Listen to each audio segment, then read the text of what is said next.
축복합니다. 여러분 예수 그리스도를 만나시길 축복합니다. 그리고 사명선언문이라고 들어보셨습니까? 2004년에 로리베리 조스라고 하는 분이 기적의 사명선언문이라는 책을 우리 한국에 번역을 했거든요. 그때부터 이제 우리가 개인이나 회사에 이 사명선언문을 작성하는 열풍이 들었어요. 저도 그때 그 공부하는 모임에서 사명선언문을 썼던 기억이 있습니다. 이 사명선언문의 핵심은 두 가지입니다. 첫째는 존재 이유입니다. 내가 왜 살아야 되는가. 두 번째는 좌표 설정입니다. 내가 앞으로 어떻게 살아야 될 것인가. 이 두 가지가 사명선언문에 들어가 있고 그걸 쓸 때 사람이 변하고 공동체가 발전한다. 이거는 사명선언문의 핵심인데요. 제가 오늘 설교 서두에 이 사명선언문 얘기하는 것은 오늘 읽은 본문이 예수님의 사명선언문이기 때문에 그렇습니다. 예수님께서 사역을 시작하시면서 고향에 있는 갈릴리 회당에 들어가셨습니다. 그러면서 이사야 61장 1절 이하의 말씀을 인용하시면서 앞으로 내가 왜 사는지 어떻게 살 것인지에 대해서 선포하셨습니다. 이 본문의 내용입니다. 그래서 오늘 설교의 목표는 두 가지입니다. 첫째는 뭐냐? 예수님의 사명선언문을 이해하는 것. 둘째는 나의 사명선언문을 써보는 것입니다. 마음. 먼저 예수님의 사명선언문을 이해해야 됩니다. 왜냐하면 우리 모두는 다 이 시간 예수님께 은혜를 공급받으러 왔습니다. 이 목적을 이루기 위해서는 예수님과 핀트가 맞아야 됩니다. 채널이 맞아야 된다는 얘기입니다.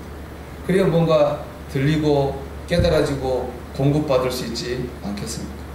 예수님은 여기서 이 방향으로 하고 계십니다. 우리 저기서 저 방향으로 간다면 어떻게 우리가 은혜를 공급받을 수 있겠습니까? 저는 예수님의 사명선언문을 이해해야 되는 거거든요.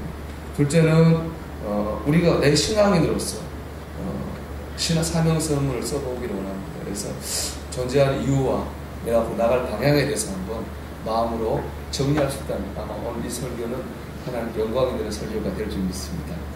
먼저 예수님의 사명선언문을 이해하기 위해서는 18절을 한번 읽어봐야 되는데 우리가 18절 아멘 한 후까지 읽어보겠습니다.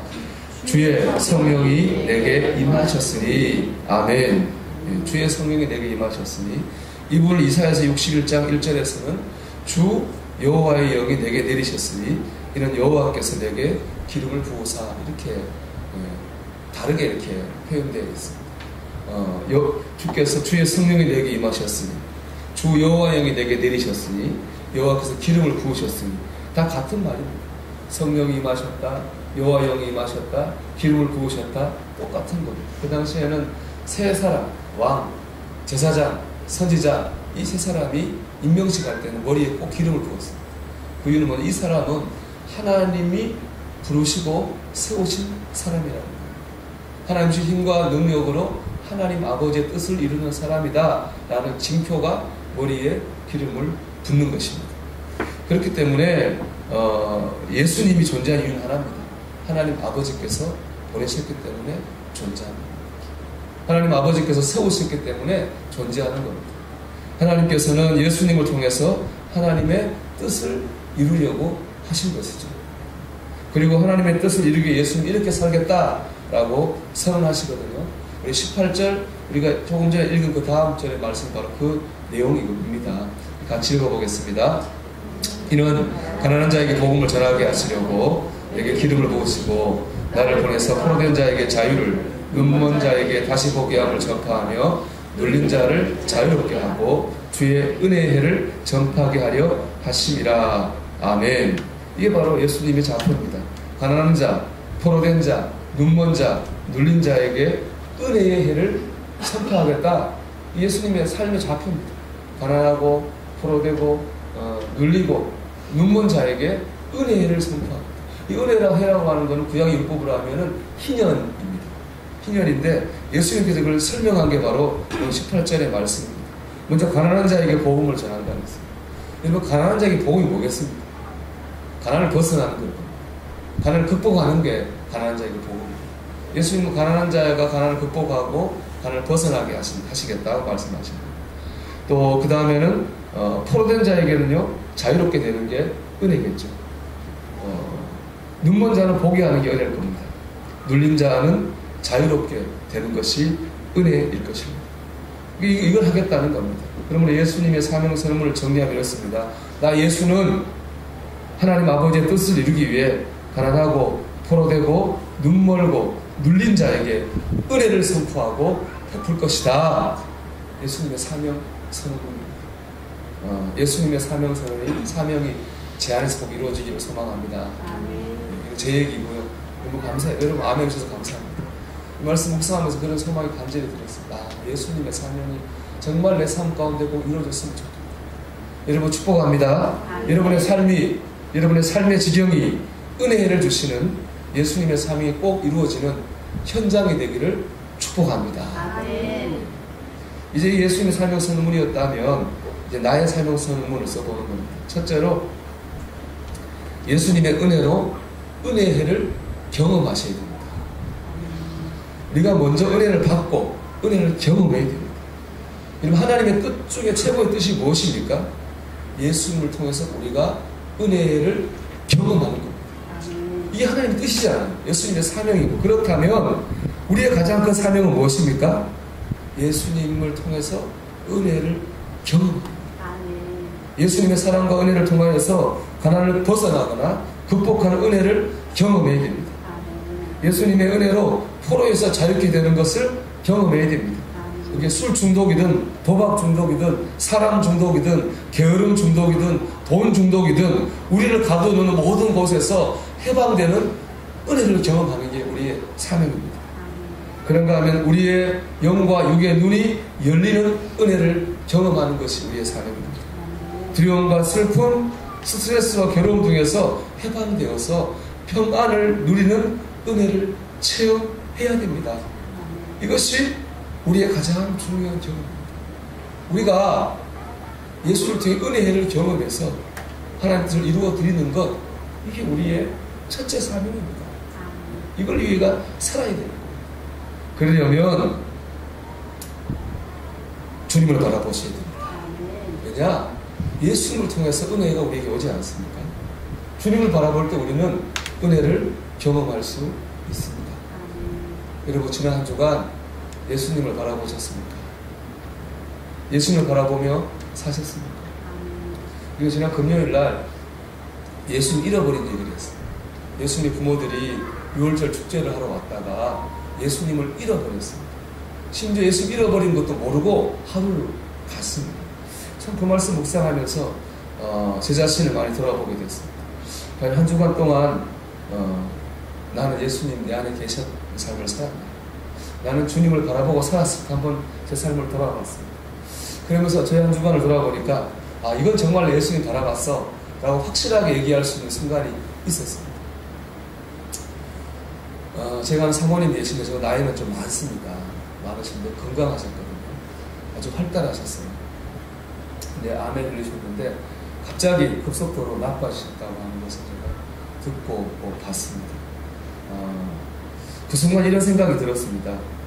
내게는 얼마만큼의 시간이 남았을까 그런 생각이 들더라고요. 인명이 제천이잖아요. 어떻게 사람의 수명을 정하고 장담할 수 있겠습니까? 그러면서 자연스럽게 일상을 떠나가지고 주님 앞에 선 제 모습이 자연스럽게 떠오릅니다. 그런데 이런 생각이 제 마음에 들었습니다. 그래, 세상의 부정적인 감정이나 생각에 휩싸이지 말고 주님이 기뻐하실 마음과 생각을 한 번이라도 가지고 노력하자. 그리고 주님이 기뻐하실 일을 한 가지라도 하려고 노력하자. 그런 마음이 들어요. 여러분 세상에 우리가 시간이 얼마나 남았는지 모르는데 부정적 생각이나 감정에 눌려 살기에는 우리 인생의 시간이 너무 아깝지 않습니까? 그런 생각이 듭니다. 그래, 주님 기뻐하실 마음 한 번이라도 가지고 주님 기뻐하실 하나를 더 하려고 하자. 그런 생각이 드는데 그게 뭐 우울하고 슬픈 생각이 아니라 오히려 복잡한 생각과 마음들이 잘 정리가 되더라고요. 그리고 오히려 더 열심히 살아야 되겠다고 하는 힘이 솟아났습니다. 오늘 주님 말씀하신 은혜를 경험하는 것이 바로 그런 것이 아니겠습니까? 여러분 예수님을 바라본다고 하는 것은 관념적 표현이 아닙니다. 상투적인 얘기가 아닙니다. 살아계신 사람을 보는 것처럼 나와 함께 계신 주님을 바라보는 겁니다. 살아계신 사람을 보는 것처럼 내 앞에서 나를 끌고 가시는 주님을 바라보는 겁니다. 살아계신 살아있는 사람을 보는 것처럼 천국에서 천국집을 만들어 놓고 나를 기다리시는 주님을 바라보는 것입니다. 믿음의 눈으로 살아계신 주님을 바라보는 겁니다. 그 주님을 바라보는 거. 이걸 어려운 말로 인격적인 만남이라고 하는 거죠. 그러니까 예수님을 인격적으로 만날 때 은혜를 경험할 수 있어요. 도스토옙스키라고 하는 유명한 러시아 작가 있죠. 이 사람 되게 부러워하는 사람. 어머니가 어릴 때 결핵으로 죽고 아버지는 그 러시아 혁명 때 농민들을 학대한 지주로 사람들이 학살을 당했어요. 18살 나이 아버지가 사람들이 학살당하는 본 도스토옙스키가 충격받아 간질병이 생겼어요. 그걸 평생 이제 고생하고 참 불행했죠. 학교에서는 왕따였고 공부는 흥미를 잃어서 낙제점을 받았습니다. 그러니까 세상이 싫을 수밖에 없겠죠. 거기다가 자기를 이렇게 만든 하나님을 미워했습니다. 기독교도 미워했습니다. 그는 공산주의에 푹 빠졌습니다. 공산주의 혁명을 통해 세상을 뒤집어야 되겠다 그런 생각을 했습니다. 그러다가 체포되어가지고 시베리아로 이제 강제 노동 유배를 떠났는데 그 기차가 기니까 기차가 잠깐 간역에 선 틈에 낯선 한 아주머니가 와서 조그만 책을 주더래요. 그건 뭐냐 신약 성경 책입니다. 그걸 어쨌든 하나 받아가 12개를 받아가지고 시베리아 가서 이제 강제 노동하는 틈틈이 성경을 읽었습니다. 그리고 성경 안에서 예수 그리스도를 만났습니다. 하나님의 음성을 들었고 자신을 눌러왔던 어린 날의 상처를 치유받았으며 세상을 향한 증오에서 해방되었습니다. 그가 이렇게 고백했습니다. 누가 나에게 예수 그리스도는 진리가 아니라고 완벽하게 증명한다 해도 나는 그리스도와 영원히 함께 있기를 원합니다. 그렇게 변화되었습니다. 그래서 그가 4년간의 수용소 생활을 끝내고 고향으로 돌아와서 책을 쓰잖아요. 우리가 잘 아는 책이죠. 제아볼, 까라마조프 형제들 같은 예수 그리스도의 복음이 깊이 녹아 들어가 있는 책을 써서 세계적인 작가가 되는 겁니다. 그는 예수님을 만났고 은혜를 경험했습니다. 여러분 예수님을 바라보십시오. 말씀 속에서, 기도 속에서, 예배 속에서 관념적으로 하지 마시고 상투적으로, 교리적으로 있지 마시고 그 말씀 속에 주님을 만나려고, 기도에서 주님을 보려고, 이 시간 예배 속에서 주님을 만나려고 할 때에 여러분 주님을 만날 것입니다. 은혜를 경험하게 될 것입니다. 은혜를 경험하는 여러분 되시길 축복합니다. 두 번째 은혜를 경험하기 위해서 우리가 할 일은 뭐냐? 낮아집니다. 오늘 여러분 본문 18절을 보십시오. 어떤 사람들이 주로 있습니까? 가난한 자, 그 다음요 포로된 자, 그럼 누가 있습니까? 눈먼 자, 그 다음요 눌린 자, 이런 사람들이 있습니다. 그렇죠? 말씀 나온 것처럼 가난한 자, 포로된 자, 눈먼 자, 눌린 자. 다시 세상적으로 어떤 사람들입니까? 연약한 사람들, 아픈 사람들, 부족한 사람들, 못난 사람들. 그런데 그런 사람들이 예수를 만나고 그런 사람들이 은혜의 해를 경험합니다. 내가 강하다고 생각하는 사람 예수님 못 만납니다. 부족한 것 없다고 생각하는 사람 예수님 못 만납니다. 잘났다고 생각하는 사람들 예수님 만날 수 없습니다. 지난주일 오후에 설교를 은혜롭게 듣는 방법이라는 설교를 제가 했습니다. 그때 김남준 목사님이 쓴 예배의 감격에 빠져라는 책을 제가 읽어드렸는데 다시 요약하면 이렇습니다. 교회의 예배가 하나님 앞에 연락되지 않던 시기에는 언제나 자신이 예배할 자격이 있는 사람이라고 생각하던 자기 의로 가득 찬 사람들이 교회에 모여 있었습니다. 그러나 하나님을 만나는 은혜로운 감격이 있는 예배에는 항상 스스로가 죄인이라고 생각하는 사람들이 모였습니다. 여러분, 그러니까 예배 같지 않은 예배, 하나님이 거절하시는 예배에는 누가 모였다고요? 나 구원받을 자격이 있어. 나 잘났어. 이런 마음 가진 사람들이 모였습니다. 그런 예배 하나님 받자. 그런 예배 은혜도 임하지 않았습니다. 반면 하나님을 만나는 은혜로운 감격이 있는 예배에는 어떤 사람이 모였습니까? 스스로 죄인이라고 생각하는 사람, 자신이 연약하다고 생각하는 사람들, 그런 사람들이 모인 예배에서 은혜가 있는 하나님 만나는 역사가 있었다는 거죠. 그 뒷부분이 이렇습니다. 그들은 예수님을 의지하는 마음으로 가득 찼습니다. 그들은 실패 가운데 더욱 주님을 찾았고 하나님은 그들에게 충만하게 임하였습니다. 그들을 만나 주셨습니다. 그들은 예배를 통해 죄사함과 평안을 얻었습니다. 그들은 실패를 딛고 배운 예배 정신으로 하나님 앞에서 살아갔습니다. 그리고 하나님 만나려면 하나님 앞에서 죄인으로 서야 됩니다. 연약한 자로 서야 됩니다. 또 사실이 그렇지 않습니까? 이거 우리가 낮아지고 겸손의 문제가 아니라 우리가 죄인 아닙니까? 우리가 죄인이잖아요. 우리가 연약하잖아요. 연약합니다. 그러니까 이게 낮아지는 게 아니라 어떻게 보면 내 자신을 있는 그대로 진실한 마음으로 보는 그런 마음으로 설 때에 우리는 예수님을 만나고 은혜를 해를 경험할 수 있습니다. 헨리 나웬 박사는 카톨릭과 개신교의 모든 사람들이 인정하고 존경하는 학자고 연설가입니다. 하버드 대학의 교수기도 했거든요. 그가 어느 날 그 모든 걸 다 내려놓고 지체장애인 센터로 가서 갑니다. 아담이라고 하는 청년을 돌봅니다. 밥도 먹여주고 빨래도 해주고 청소도 하고 많은 사람들이 헨리 나웬을 설득했습니다. 당신처럼 공부 많이 하고 연구 많이 하고 한 사람은 그거 하는 거 그건 아무나 딴 사람이 되니까 당신은 연구하고 책 쓰고 가르치는 게 더 하나님 앞에 영광되지 않겠냐 설득했습니다. 일리가 있잖아요. 평생 한 게 있으니까. 근데 예수 이름으로 하는 책이 이제 대량에 있었는데 그 책에서 자기가 왜 그렇게 했는가에 대한 이유를 썼습니다. 자신은 지금까지 한마디로 오르막길만 추구하며 살았다는 거예요. 하버드 대학의 교수로 인기와 명예와 또 인기 작가로서 부를 누리며 부족할 것 없는 삶을 살았습니다.